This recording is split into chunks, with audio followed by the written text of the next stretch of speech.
scary stories. They're true. But some of them are actually mine too. But let's get started. So, in order to fully understand this upcoming story,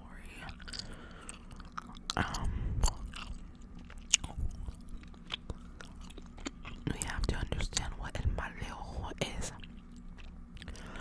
So practically, el Mal de Ojo is, which in translation means the evil eye. It's when someone, usually this is associated with little babies, but it also can happen to adults as well. And this usually with babies, it's when someone is so captivated by a little child and isn't able to hold it. This is from my personal state, and every state is different, but this is our belief. Whenever someone wants to hold the baby and they can't, and they just get stuck with the temptation of wanting to hold the baby, because send the baby bad vibes. It's el Mal de Ojo. And usually the baby gets really sick, and you can go to the hospital and temperature is fine, nothing hurts, and everything and such. But the baby is just constantly crying or is in pain, or looks like it's in pain, and it can't. The baby can't go to sleep or whatever. That's what we call it, Mal de Ojo. It's practically someone sending you really bad vibes, and there's multiple ways to combat that. You could give the baby a small red bracelet. That's what I think my parents did, but they mainly put jalapeno on my foot, but they put it in between the sock and my foot, inside of the sock. And when we would go out, and I would go out with my parents, they would do that. And if it changed color, that means someone was trying to give the baby, the child, Mal de Ojo. So there's two forms in way two. I know of two different ways, and to cure it in a sense. One, you can do an egg cleanse. I hope everyone knows what an egg cleanse is. Practically running an egg through the whole body, and a prayer. I don't know how to specifically say it in English, but in Spanish it's called El Padre Nuestro prayer.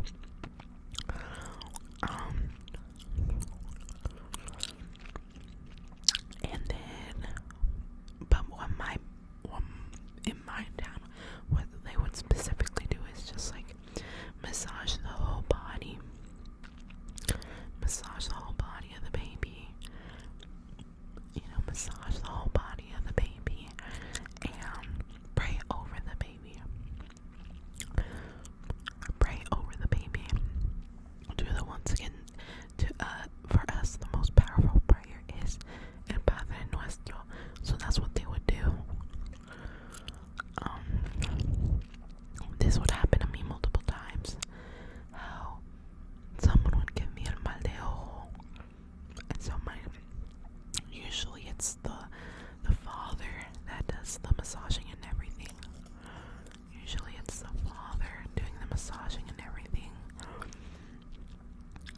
So he would massage me and he'd pray after for me.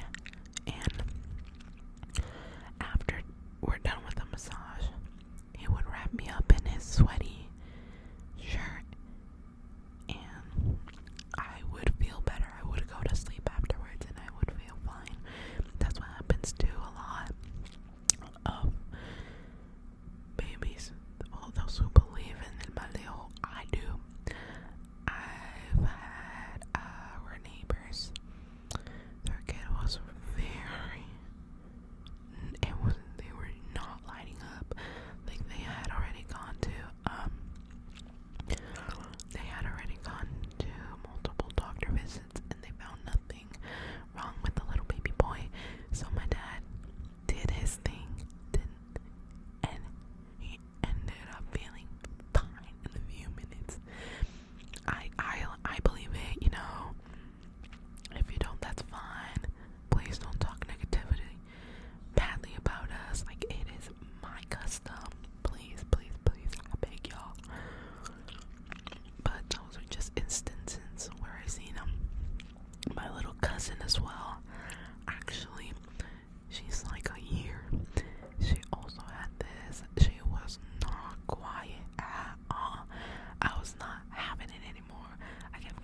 permission of God. That's what he told me. And so he said, oh, the curandera said, oh, I see what they have done to you. I'll fix you right up. And they did, and she did. She ended up like fixing up my dad real good. And as soon as he left, he was like a new man again. My tia can testify for my dad if y'all want. But yeah, and I'm pretty sure that someone had given him in Mal de Ojo because he was getting married to my mama. We hate that. We absolutely hate that for him. But yeah, he survived. He ended up having me and my sisters, which is great. But yeah, that was his experience. And prior to that experience, he had actually went to the US once, and he had met a girl here where we live. And the thing was, I don't know if I should say the ethnicity, honestly, because I don't want to sound I don't wanna like offend anyone, but I really honestly it's not to offend anyone, but there was this one girl, she was Salvadorian, and my dad Mexican. They ended up dating. Sorry, I'm just remembering the whole story. And well, she was kind of she wasn't a good person. She would have a lot of boyfriends and everything, but my dad just, when he had met her, she pretended to be a good girl. So that's what my dad dated her. Everything went well until he ended, like, there was little by little, she was getting away with more stuff, and my dad would just let it slide until this one day she ended up giving him a meal. I think it was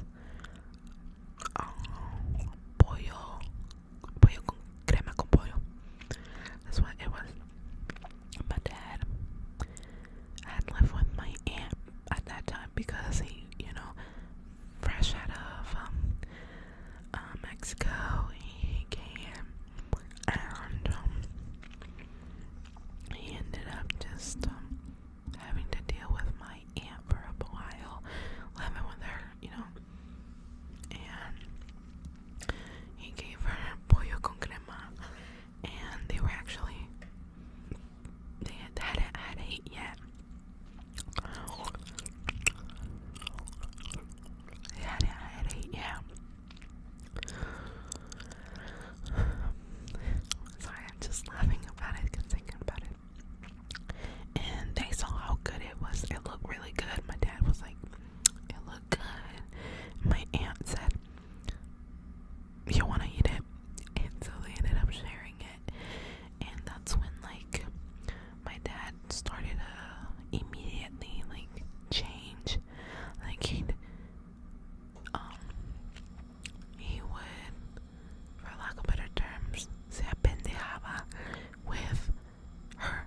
Like, he would act like pretty stupid around her. Like, he let a lot of things slide, like her hanging out with other guys, and like he would never actually get angry at her. Like, he just let it go. Like in a way, she was like manipulating, like a puppet, if you want to, like a puppet manipulating him. And he started to constantly suffer from stomach pain, and my aunt was also, and like he would constantly be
symptoms, but I didn't know she did have the exact same stomach pain as my dad. And at some point, while he was visiting her, no, at some point when he went to the ER, he saw the girl's mom and said, "I know what's happening to you. Don't go to the ER again. Go try to find a curandera." And I think that year my dad was planning on go back to Mexico, and he ended up going back. He found a curandera. I think she was also like they were not the same. I believe they're not the same curanderas. They might possibly be. He did not tell me that, but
play with